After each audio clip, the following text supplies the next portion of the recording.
Hi, everybody, and welcome to the RISD Career Center on-demand tutorial for how to really use LinkedIn. My name is Scott Malloy. I'm a senior career advisor at the RISD Career Center.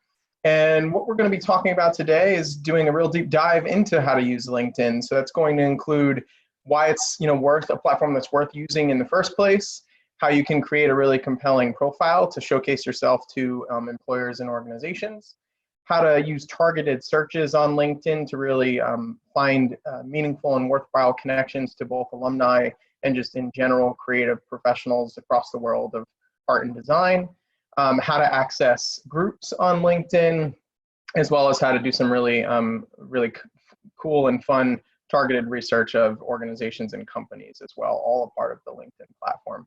So we're going to do a deep dive into each of those categories, but beyond this singular on-demand tutorial that you're watching right now, I do want you to know that our staff at the Career Center is here to help you in a myriad of ways. So we're available to you for full 30-minute remote advising appointments via Zoom, as well as we do hold daily drop-in hours, remote drop-in hours as well. You can access both of those resources on our website if you go to careercenter.risd.edu and just click on the Meet Us section of the top navigation. It'll take you to a page where it'll break down how to access appointments as well as our drop-in hours. So feel free to check that out. So with that said, let's get back to the topic at hand and dive into how to really use LinkedIn.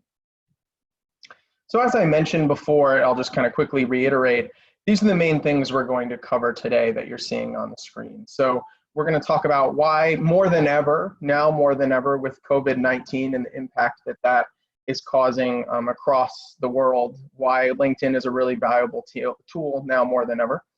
We're also going to talk about how to create your profile so that it can be attractive and really showcase the types of things you want to be showcasing to employers. We're going to talk about targeted searches and how you can use LinkedIn as a tool to find the kinds of individuals that you might want to reach out to.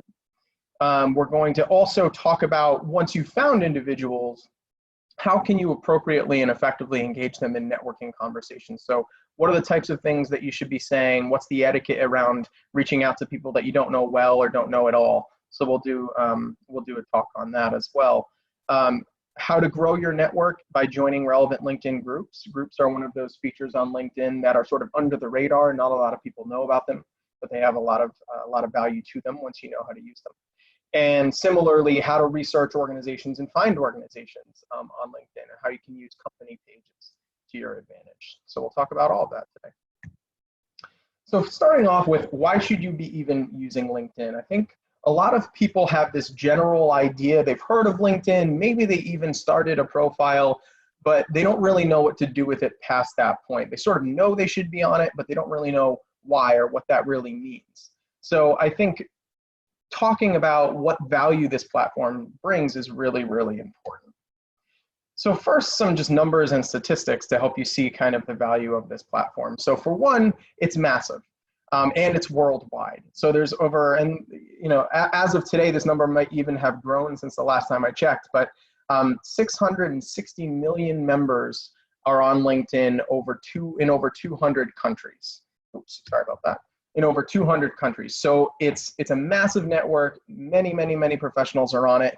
And regardless of where you are in the world, it's likely that there are professionals in that country that are using LinkedIn and active on it, as you can see on the image on the screen. Not only that, companies themselves are quite active on LinkedIn as well. So there's over 50 million companies that are actively using LinkedIn and have company pages on LinkedIn, which we'll talk about and I'll show you examples of later on. It's also become more and more a central location to find jobs and internships and freelancing opportunities. So not only is it this networking platform and there's a lot of value there, but it's also become this place where you can find opportunities, and our companies are using LinkedIn to post their opportunities. And again, we'll show an example of that later on. Beyond that, 74%, when surveyed, 74% of users say LinkedIn helped them in their job search process, and specifically helped them researching people, finding people to connect with, and also learning more about companies. So 3 out of 4 people who use the platform find value in it. That's a pretty good number. And then last thing, and I think this number is kind of out of this world, 94% of people who are recruiters or talent acquisition professionals, 94% of people who are in the business of making sure that companies get the talent that they need, 94% of those individuals are active on LinkedIn. That kind of says it all right there. That shows that this should be a platform that you are using, because the people who are going to be hiring you are on it and actively using it. So it makes sense to sort of meet them where they're at, right?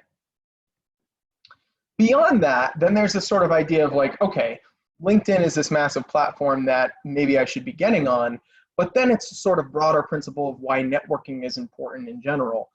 So there was a survey done a few years ago by the Adler Group, which you can see the graphic on the screen here. They work with some really notable companies doing sort of like hiring research. And one of the things the Adler Group did a few years back was survey 3,000 people who had most recently gotten a new job or a new position. And they asked them, how did they get that job? And what they found was that 85% of those people, of that 3,000, said that they found their job through some form of networking. Now that's a really, really high number. I've seen other surveys that have been a little lower than that maybe been closer to like 60 or 70% of how people find work is through networking. But the point is that I think any way you cut it, the majority of how people find work is actually through this kind of networking, relationship building, personal outreach, and not necessarily just going online and applying to open positions. And that's an important thing to keep in mind, because I actually think people mostly only go the route of, I'm going to go online, find open jobs, and apply to them. You should do that. That's a good part of the job search strategy. But if you're only doing that, you're really losing this whole section of the job search that's actually really, really meaningful and important.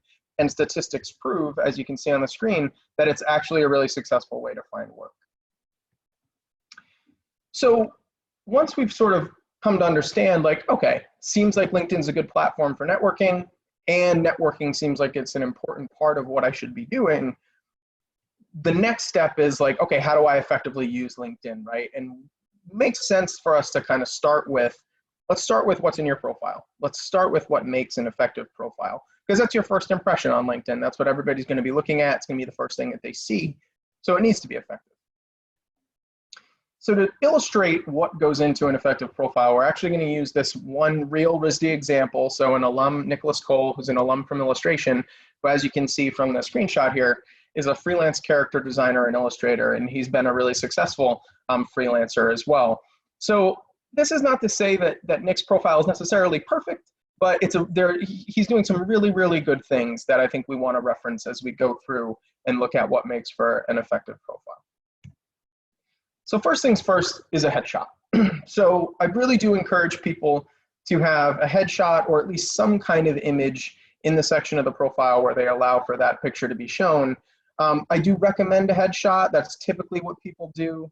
And if you are going to go with a headshot, you just want to make sure that you come across as warm and approachable.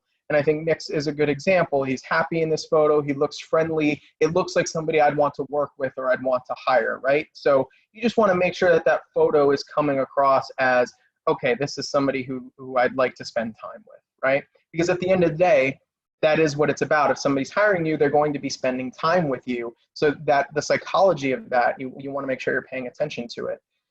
There are other alternatives, especially for creative people, to consider outside of a headshot. So sometimes graphic designers, for example, might use an original logo that they've designed for their own brand or identity, so to speak. I've seen also illustrators do, or painters for that matter, do like an illustrated or painted self-portrait. These are options. They're a little outside of the box. They're a little bit different, but they may stand out in a really cool, positive way and even highlight your skill set, which is nice. So don't feel pressure to have to do that, but there are alternative options that you can consider.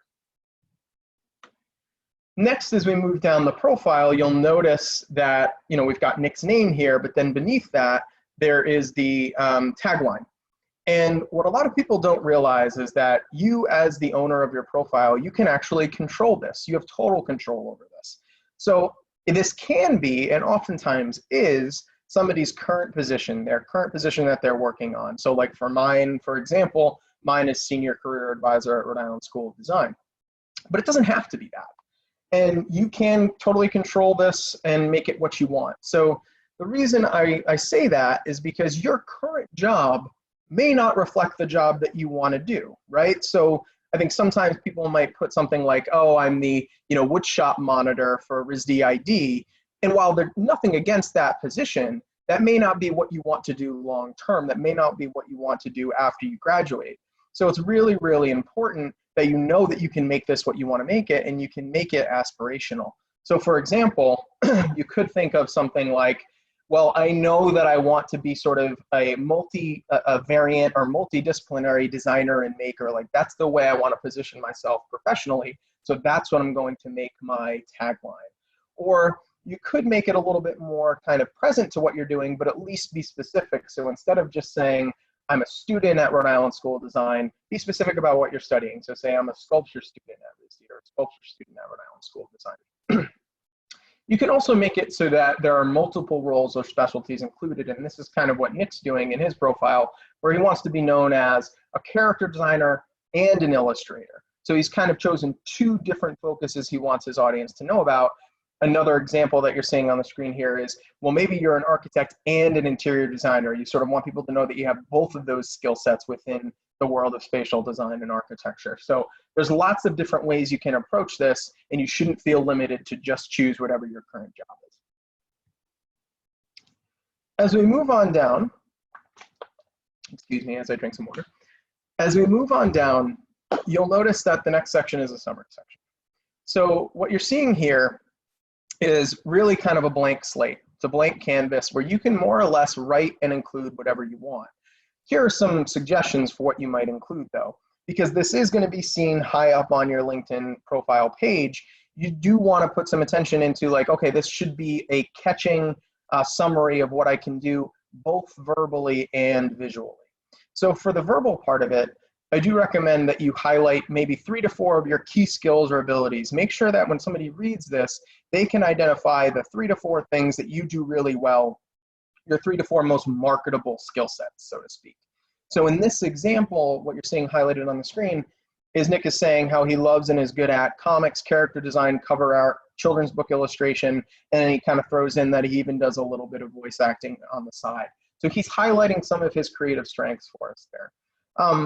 You can also use this to show a little bit of personality as well. So in the introduction here, like Nick kind of takes us on a narrative journey, a small narrative journey by saying, I've been drawing since I could grip a crayon and telling stories since I could make noises. When at all possible, I prefer to do both at once. So he's showing a little bit of humor and giving a little bit of biography as well at the same time. So it's an effective method to think about too. The other thing that you'll notice here is that he's linking to his portfolio, which I think is a really, really critical thing to do here. Ultimately, when people are on your LinkedIn profile, we do want to get them to your portfolio because that's essentially, that's going to be the deal breaker for what gets you hired in most cases. So we want to make sure that they're seeing your work. So he's linking to his portfolio here. And in addition, you can see at the bottom of the screen, he's also got JPEGs. He's also got samples of his work here. And that's a really, really smart thing to do in this summary section if you can, because people can actually click on it, as you see here, and see examples of your work. And what better way to showcase what you can do than to have some of the best examples from your portfolio on your LinkedIn profile. So take advantage of that opportunity. You can add images here as well as link to your work. So it's a really good thing to do in the summary. As we move on down, you'll see that the next section is the experience section. So this is going to feel familiar to you actually if you've ever built a resume. And you can actually pull language and examples from your resume and include them on your LinkedIn. It doesn't have to be different, and in fact, they're probably going to be really similar in most cases. So if you've done your resume already, good news is the work is done here for the most part.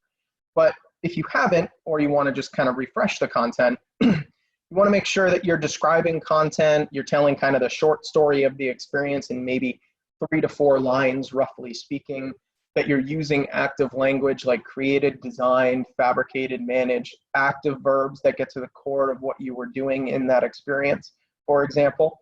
That's a good way and an easy way for your reader to kind of hone in on what you were doing in that internship or job.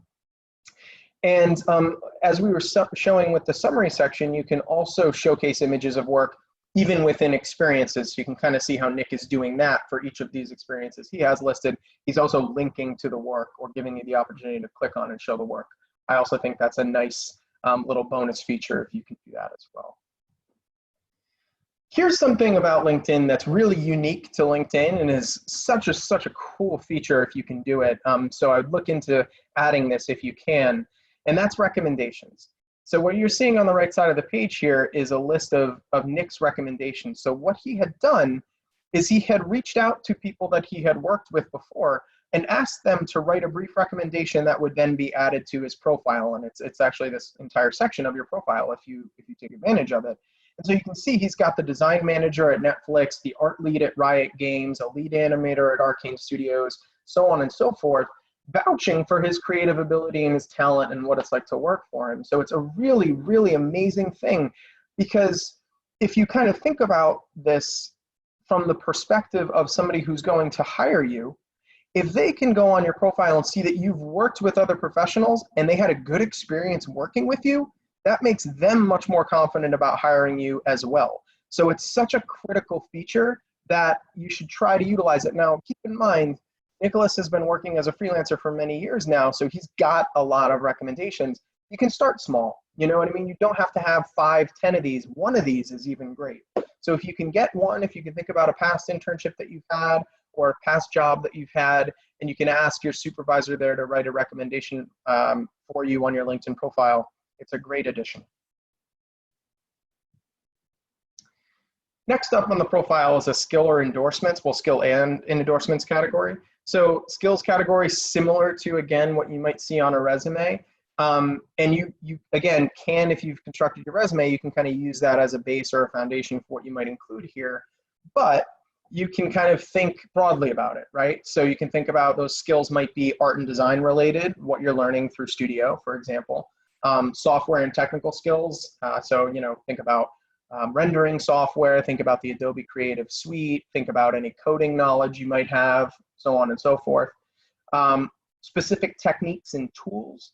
So think about that as, for example, if you are a skilled woodworker or you know have skills in metalworking, for example, like tangible fabrication skills, or printmaking abilities, like any of those really artistic or specific design skills or techniques that you know, those can be included as well.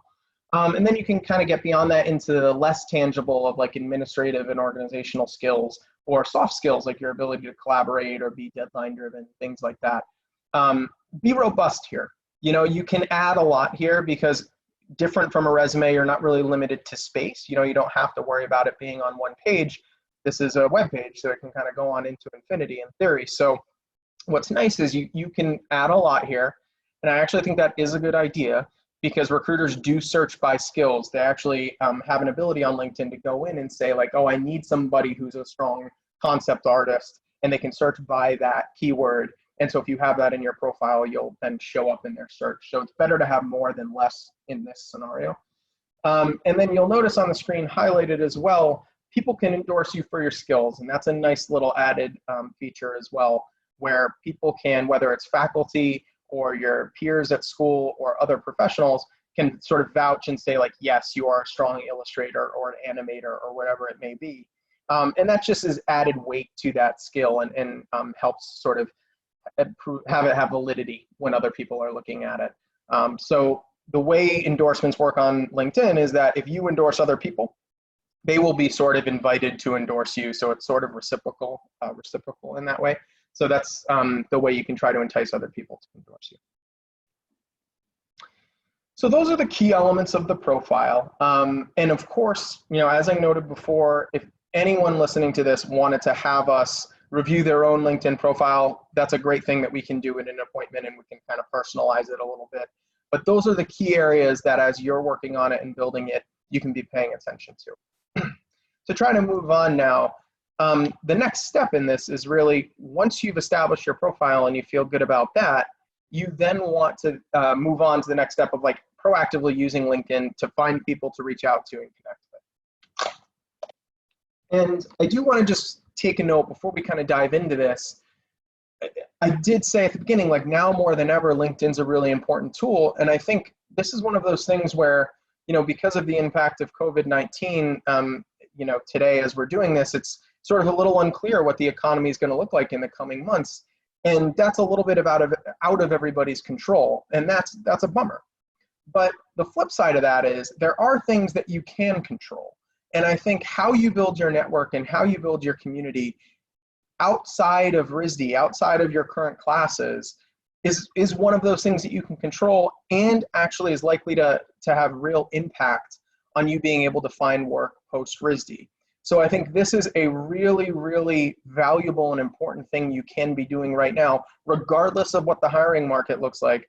Building this network and building your relationship is going to pay dividends down the line whenever it is that hiring kicks back up again. So this is why I think it's exciting that this is actually one of those things that you can control and you can be proactive in doing right now, regardless of whatever the external circumstances are. So how do you do it? So I think before we kind of dive into the mechanics of it, it's worth kind of taking a second to look at like how do connections work on LinkedIn.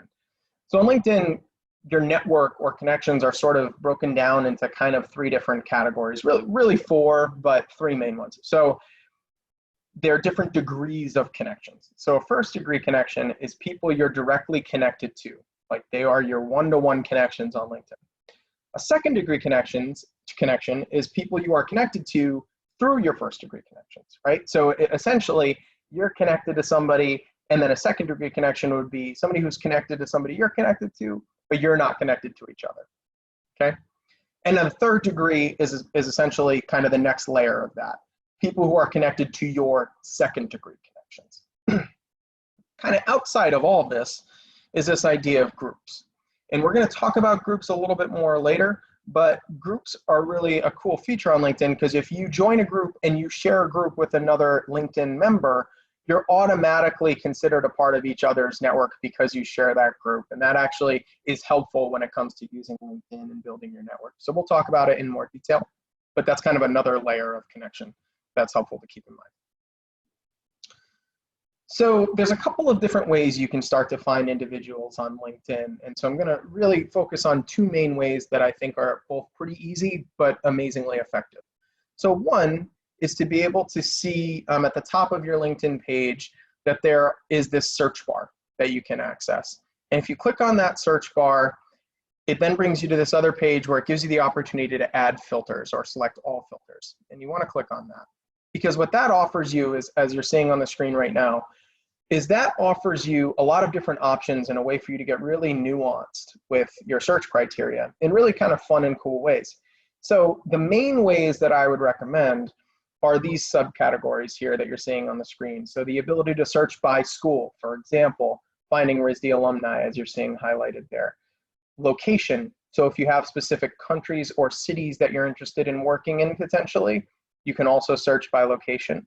You can search by industry. So that's another really cool feature of LinkedIn. They have all these kind of pre-populated industries that you can play with. You're seeing fine art on the screen right now, but there's a wealth of different industries that relate to the majors at RISD as well.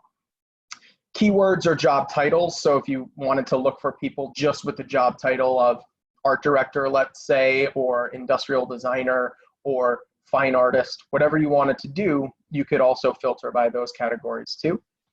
And then even by company or organization as well. So to kind of illustrate this, the example that we just used, just to kind of back up for a second, we chose three of these categories. We decided I want to look in New York City because maybe that's where I want to land after RISD's done. I also want to focus on people who are in the industry of fine art or who are working in the fine art world in New York City. And then I also only want to see people in New York working in fine art, but that are RISD grads, that are RISD alumni. So that's the three criteria we've chosen. And then when I do that, I get this list of results back and I can kind of see previews of those people's profiles, right? So I can see their name, I can see their job title or where they're working or what their tagline is. And I can also see if I have shared connections with them as well. On top of that, for any one of these, I could, if I was curious, I could go in and click and look at their profile. So in this example, we're going to click on Yidan Zhang's profile. So Yidan is actually was a Brown RISD dual degree, which is why you're seeing Brown University in the top of that profile, but a RISD grad as well, the dual degree program. And what's cool about this is I'm seeing that, like, okay, Yidan is a programs coordinator at IBeam. So maybe in this scenario, I don't know what I-Beam is, but it's intriguing to me. It sounds like it could be interesting. And so I could go and look at their profile and sort of just look at their background, see what they had done prior to being a programs coordinator, look where else they had interned. So in other words, kind of explore their career path, which can become really valuable information because it can help you understand how somebody got to where they are right now, but also it can maybe even generate potential leads for places you might apply to. So not only now do I have the potential to learn more about I-Beam in this instance, but I could also look into the Lincoln Center for Performing Arts or the Arts and Business Council of New York, look into these other opportunities that EDAN had and kind of learn about these institutions or organizations as well, knowing that they've hired a RISD person before. So it can become this, the profile can become a way for you to generate leads, in other words. But let's say I want to focus on I-Beam. What's cool is that this is all hyperlinked. So if I click on I-Beam in this scenario, it'll then take me to I-Beam's career page, or company page, I should say, on LinkedIn. And I could explore that page. We're going to go into a deeper dive on company pages in a bit, but I could look at their company page, and I could also, with one click, go to their website and learn more about what I-Beam is. In this case, finding out that they're a really unique and cool platform for artists to engage in society's relationship with technology. So if I am an artist that really is sort of working at the intersection of fine art and tech, what a cool organization for me to learn about and potentially connect with, either for working opportunities or for maybe showing or residency opportunities as well. So this is why LinkedIn, regardless of whether you're an artist, designer, anything in between, can be a really, really cool tool for you. With just a couple of clicks, I'm finding people and places that might be appealing to me. Another way to do this, another way to do the kind of search, right? So we just did kind of like a targeted people search. The other way you can do it is kind of like start on RISD's school page. So we'll sort of walk through that really quick. So most colleges and universities actually have their own school page on LinkedIn, and RISD is no exception. And you can do that, or you can access it to kind of see like a visual snapshot of alumni. So if you go and search for RISD on LinkedIn, it takes you to the page, which looks something like this. And on that page, there's a tab, as you're seeing on the screen, that focuses just on alumni. And what's cool about this is it gives you kind of this like visual bar graph type thing where you can see where are the popular cities and metropolitan areas that RISD alumni are living, what companies and organizations are they working at, what are the popular places that RISD alumni are working, and also break it down even further by what did they study. So what were the popular majors or what were the popular areas of study. But what's nice is this is interactive. So you can break this down and play with it however you like. So it's not just like this one stagnant bar graph. You can actually play with this. So I'll kind of show you what I mean. So in this example, we had selected the major of study or the area of study as architecture, and we've selected the location as the greater Boston area. And what it's done is then reconfigure what I'm seeing on the screen. So now it's showing me where they work, what are the most popular places that they work, just for people who studied architecture and who are living in Boston. So I'm just seeing like popular architecture firms in that part of the country where RISD alumni are working. And even beyond that, if I scroll down, it is actually showing me the profiles that match too. So it's showing me the individuals who fit that search of architecture and greater Boston area. So it's really, really cool to be able to kind of see the snapshot of like, oh, here are popular places that RISD alumni are living and working, but then I can also do a deeper dive and find those individuals. So, and it's all clickable, right? So in this instance, I could click on Jamie's profile here, who's an architect at Canon Design, graduated from architecture in 2015. And if I wanted to, after exploring their profile perhaps, or maybe if Canon is a place that I'm interested in working, I could connect with them. And one important note that you're seeing on the screen here, and that I can't really stress this enough, is I do think you should use LinkedIn to reach out to people that you don't even know. That's okay. In fact, that's a key part of how you'll grow your network. But if you are going to do that, you need to make sure that you take the time to write them a note, and that's this feature that you're seeing on screen. LinkedIn asks you if you want to add a note when you connect with somebody, and you should pretty much always do that. Unless you're like really close with them and you already like it's your roommate, you know, or something like that, then you probably don't need a note. But if it's somebody you don't know or don't know well, you should take the time to write this short note introducing yourself. And I'll show you in a second what that might look like and what are the key things you want to include there. But this is a really, really key thing because I think most people are receptive to outreach from somebody they don't know, but they probably need a little bit of context as to like, who is this person and why are they reaching out to me? If you give them that information, most people are happy for that kind of outreach and are open to it. So what do you say? You're about to, do the outreach to somebody. What's the etiquette around this? So a couple things to focus on before I show you an example. So in general, you want to keep this short, focused, and friendly. So this is probably reaching out to somebody out of the blue. So you do want to make sure that you're not taking up a lot of time and not sending them a super long message. So it should be brief and concise. You want to briefly introduce yourself and sort of like how you came to know them. So maybe you found them on LinkedIn, maybe a faculty member mentioned them, maybe you saw their work as part of a class, but explain how you came across them or how you came to know them. You want to express your enthusiasm for that person's work, and or if you have like a shared connection, again, whether it's like faculty or you have a friend who worked with them when they were doing an internship at their company, whatever it may be. This is important. If you make an ask in this initial message, you want to make it really minor and keep it very simple and be mindful of the person's time. So I'll show you an example of this in a second, but you're limiting any ask and keeping it very, very small because we don't really know this person, so we don't want to be too forward. You want to keep the message focused on you as a learner and advice seeker instead of being demanding or asking for a job or anything like that. You want to make this about like, hey, I admire what you're doing. It's cool to see you're working at XYZ company, and I want to be able to learn from you because you're a RISD alum who's doing cool things. That's the general kind of ethos of what you're going for. And then you want to close the message by encouraging a time for further discussion. So hoping that they can follow up with you at a time that's convenient for them and you can have a deeper dive. So this is an email format, what you're seeing on the screen, and you certainly can reach out to people via email. And in fact, if you're able to find somebody on LinkedIn and they list their email address, that actually might be the best way to go because people in general are a little bit more responsive to their email than they are LinkedIn messages, but you may not always have that option. So if you have their email, great, you can email them, still keep it short. If you don't, you can still use the message or something similar to what you're seeing on screen here, and you'll just include it in a LinkedIn message or in that note that we were talking about. So just to kind of make that distinction, you don't always have their email, so a LinkedIn note is totally fine if you don't. So here's a general idea for what you might say. So in this scenario, actually, before I even read it, in this scenario, basically what we have here is a senior in sculpture who's come across a RISD alum who actually works for the Providence government, city government in arts, culture, and tourism. And so they're reaching out to make that connection. So they might say something like this. Hi, Lynn. I'm a senior at RISD studying sculpture. I found you on LinkedIn and it was so great to learn that you were a RISD alumna working in the public art sector for the city of Providence.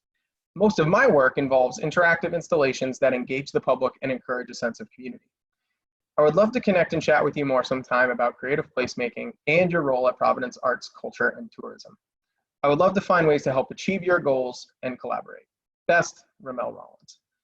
So again, short, sweet, focused, to the point. We're sort of introducing who we are. We're introducing how we came to know or come across this person. And then we're just saying, I'd love to connect and chat with you sometime when it's convenient for you. Talk a little bit about creative placemaking and the work that you do at Providence. I'd love to be able to help you achieve your goals. Maybe we could collaborate sometime. But let's, this is just an introduction. Let's find a time to talk more at another time. And that's the ask. That's that small ask. Can we connect later on and chat more about this? So that's a general template for what you can be doing with this kind of outreach message. So the next step beyond this, once you've done that initial outreach, as I said, is like hopefully you can kind of entice them or encourage them to maybe set up a Zoom call or a phone call or some other kind of meeting. If it's just an email dialogue, that's okay. Email works. But our hope is that we can take it outside of the email world or outside of the LinkedIn world and maybe make it a bit more personal through a phone or a Zoom call so that you can get to know each other better. So to get it to that next step, or at that next step, here are some things that you want to consider preparing or thinking about in advance. So for that kind of meeting and conversation, you'd want to prepare what's kind of often referred to as a brief elevator pitch, but really it's just sort of like a brief way to describe you and your work. so that when somebody is learning about you, they can quickly, in like, 1 to 2 minutes, understand who you are and what you do. So you just want to be able to kind of have prepared how you want to talk about your work and why it's meaningful or valuable to you and to others. You also want to provide details, hopefully, that can connect the work that you do to the work of that person or the work of that firm or studio or organization. So draw parallels and connections, connect those dots so that they can see how what you do connects and relates to what they do. This is important. You also want to come prepared with specific questions you have for them, because that'll drive the conversation. So you're coming to them asking specific questions about the nature of their work, about potentially even asking for feedback on your own work, but you need to be ready to kind of drive that conversation with questions. You also may want to prepare the ability to show your portfolio. It may or may not happen. You may not have time in that first conversation to do that, but you want to be prepared and ready to show your work just in case they express interest in it. You also want to make sure you can ask to make sure that you could follow up in the future. So in other words, you don't want this to just be a one-off conversation and then that's it. Our hope is that this is a relationship. Our hope is that this is a connection that grows and develops, and who knows, maybe even into a mentorship if it makes sense for everybody. So make sure that you have the ability to have this be a follow-on conversation.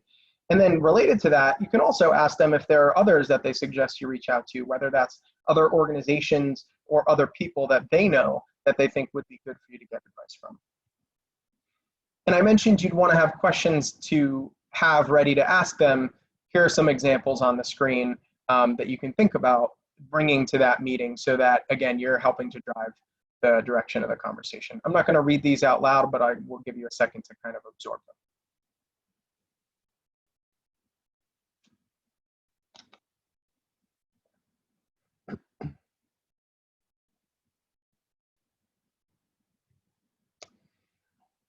So now that we've covered value of LinkedIn, how to find people, your profile, I want to briefly talk about groups, because I did mention this is also a valuable way to grow your network. So groups are essentially, they're what they sound like. They're groupings of professionals that are sort of made up of like-minded individuals. So there's usually kind of like 2 different ways that groups function on LinkedIn. And on the right side of the screen here, you're kind of seeing some examples of what groups look like on LinkedIn.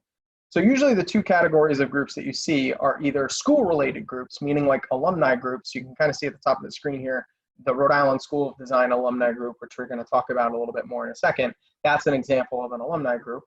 But then there are more like industry-related groups. So most of what you're seeing on the page. So animation and media entertainment, design and architecture, toy designers, interaction design, art collecting, so on and so forth.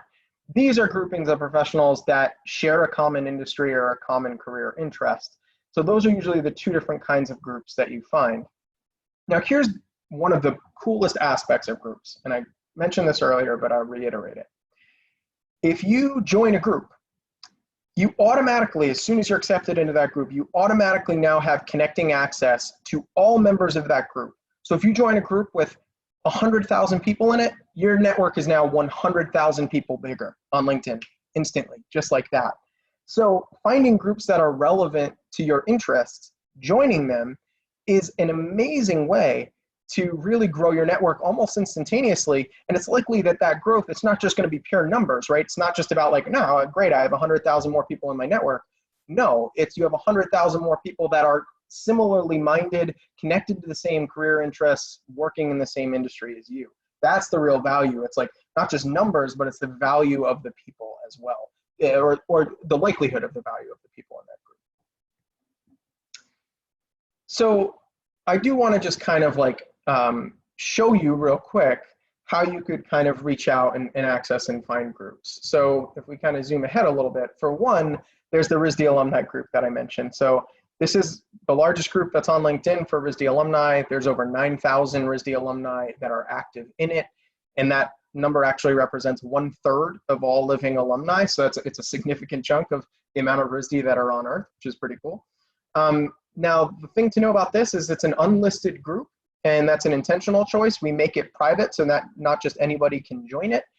So there's a very specific way that you have to access it.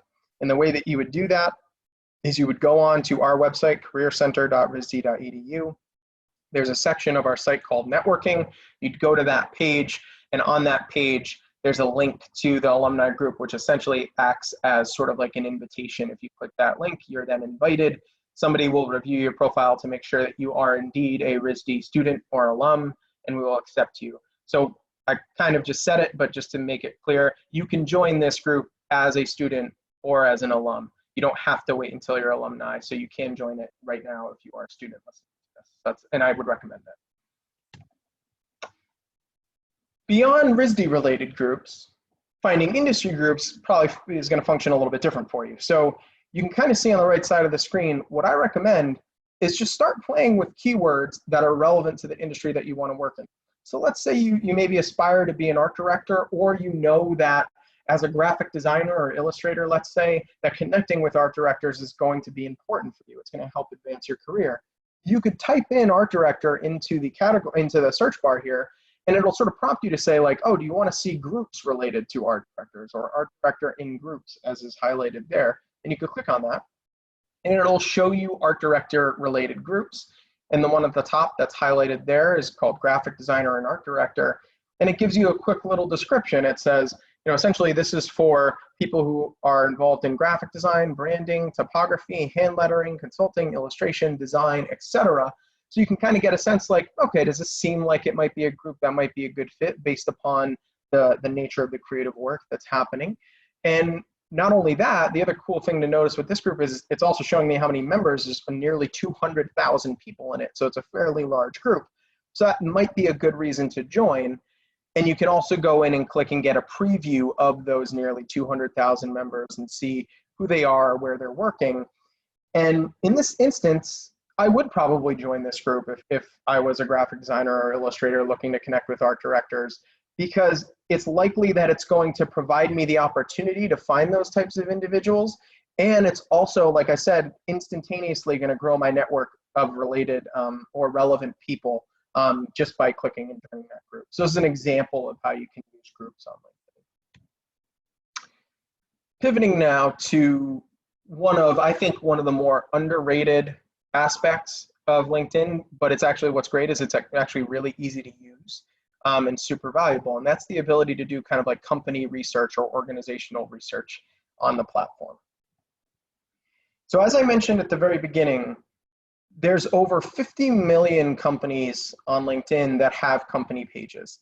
And you're kind of seeing a preview on the right side of the page here, but essentially the way that this works is companies can create their own company pages and then they manage them as they wish. So any company page you come across on LinkedIn, it's not LinkedIn that's managing that, it's the actual company. So that's just something good for you to be aware of. And there's lots of valuable content on these company pages. So to illustrate it, we're going to use Nike as an example. So again, let's say I was maybe in apparel or textiles or industrial design perhaps, and I'm really interested in performance apparel and athletics. Maybe Nike's a place that I might want to work. So I could go to Nike's page and poke around and sort of see what's here. So right off the bat, right on the homepage, you'll see that a lot of companies use this as a way to kind of promote new projects and initiatives that they're involved in. So on the most kind of simple and surface layer, it's a good way for you to get acquainted and learn more about any company you're interested in. You can kind of see what they're up to. It might even affirm or not whether that's a place you might want to work. So it does kind of just on a simple level help you figure out the kinds of places you're interested in before you even decide you want to apply or you want to network with anybody that's there. So that's one quick thing. But you'll see on kind of on Nike's page here, kind of in the top left corner, they've got all these different tabs. They've got the about, the life, jobs, people, insights, etc. And all of these tabs have really meaningful information for any of you to explore. So first and foremost, this is pretty straightforward, but they post available jobs. So Nike is using their page to post jobs and internships and opportunities that are available at Nike. And if you clicked on jobs, you could kind of scroll through and also search by different features, whether it's experience level or industry category or whatever you wanted, and just learn more about opportunities that are there. So that's a simple way to do it, but if you're interested in working at a specific company, why not go to their LinkedIn page and see what they're posting? This is another feature that's underrated that I really like. So the Life tab on Nike's page, it takes you to this page where they have a lot of different stuff. So they, talk about their culture. They talk about what diversity means to Nike and how they're kind of unleashing the power of diversity within what they're doing there. But if you look across the top line there, they're showcasing some profiles of some individuals. And if you look closely at who those individuals are, they're all recruiters. They're all people who work in HR or talent acquisition who are in the business of hiring talent for Nike. So if you're interested in working at Nike, these are the people that you want to connect with, right? So, and these are all linkable profiles. Like I could literally click on any one of those profiles and immediately go to their profile and potentially connect with them. So they're kind of serving it up. In this case, Nike's kind of sort of serving it up to give you like, here are the recruiters that make hiring decisions at Nike, connect with them. It's pretty amazing. Not every company does this. So just keep in mind, again, every company manages their LinkedIn page individually, but some companies do a really good job, and Nike's an example of one. This is probably the feature that across the board, no matter the company, is going to be most useful for everybody. And that's the ability to find, it's the people tab, and it's the ability to find individuals who work at that company, and specifically RISD alumni. So if I were to click on people, what you can do, it's going to look similar to that RISD page we were looking at before. It kind of says, if I click on people, it gives me all of the employees that work at Nike, but you can narrow it down to where did they study. So you're seeing it sort of highlighted here. If we've selected just Rhode Island School of Design, now it's just showing me the 63 alumni that we have working at Nike that are RISD alumni, and it's giving me a preview of who they are, what their position is. And so that's an incredible way for you to narrow it down to just the RISD alumni who are working at any company you're interested in, and again, potentially look at their profile and reach out and connect if that's something that you want to do. So I love how with just a few clicks, any company you're interested in, you can see if there's RISD alumni working there. So that's really, the topics that we've covered, that's really the crash course. That's sort of like if you want to be maximizing LinkedIn and using it effectively, if you're doing all of those things that we've discussed today, chances are you're using LinkedIn to your advantage and really expanding your network, getting connected to companies that you may want to work at, and also taking advantage of groups, and making sure that you have a compelling profile that's going to really resonate with whoever's looking at it. So again, just to kind of like quickly recap so you can see it all in one place, like make sure, first and foremost, make sure you're using LinkedIn. It's a really key tool. And like I said, in times like these, networking and building relationships is one of those things that you can control. You have total control over it. So be proactive and use LinkedIn to your advantage. Make sure you filled out and completed a really robust and compelling profile. Get acquainted with using targeted filtered searches on LinkedIn to find RISD alumni and other career professionals. It doesn't have to just be alumni, but anybody who's a professional to engage in conversations and to build relationships with. Use groups to your advantage to grow your network and find even more like-minded individuals that are in similar career paths to what you're exploring. And last but not least, use the organizations and company pages to learn more about the company and build relationships from within that will pay dividends as you're applying to opportunities. So that's LinkedIn, but just so you know, whether it's related to LinkedIn and networking or it's really any kind of career topic, please access our website 24/7. We have a ton of resources and advice on there. There's even this career prep section that you're seeing, which offers tailored, customized kind of art and design advice around things like resumes, artist statements, cover letters, interview prep, portfolio development, you name it, it's probably there. So be sure to check out the website should you need any advice or want to sort of see if there's something relevant to your career inquiry or question. And then beyond that, we're available. So even though we're working remotely right now, we're all available for career advising appointments. So like I said at the outset, we're available for 30-minute career advising remote meetings via Zoom. And also we do daily drop-in hours also via Zoom. And you can access that, both of those options at the Meet Us section of our website, and it'll give you information on there as to how to schedule an appointment or how to access the conference. So with that said, thank you all for listening. I hope you gained a lot of knowledge and are feeling a lot more prepared about how to use LinkedIn. And like I said, if you need more help, you know where to find us. Thanks so much for watching and tuning in. Take care.